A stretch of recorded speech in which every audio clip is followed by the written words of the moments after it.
7:30 বের হয়, 1টা বাজে শেষ হয়, 1টা থেকে আবার 3:30 পর্যন্ত কোচিং। ঘরে 3:30 আসে, সকালে যায় 7:30 3:30 আসে। আমি কালকে ঢাকায় ছিলাম না, আমি ঢাকার বাইরে গেছিলাম।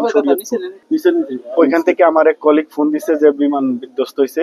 পরে সাথে সাথে আমি আমার ছেলেরে ফোন দিছি যে বাবা যাও তাড়াতাড়ি দেওয়া, তো কি হয়েছে।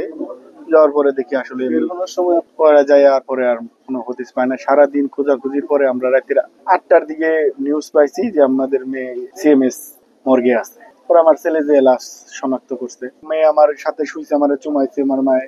এই আমার লাস্ট স্মৃতি আমার মার সাথে। এর হায়াতে তো দূর রাখছে, আমি আসলে কাউকে দায়ী করতে চাই না, আমার কপালে আসছিল ওইটা। আমরা মুসলমান হিসেবে এটাই বিশ্বাস করি। আর এক ছেলে এক মেয়ে। ওর স্বপ্ন ছিল ডাক্তার হবে। জিজ্ঞেস করতাম, বলতাম তুমি কি করবা, কি হবে, ওর ডাক্তার হবে।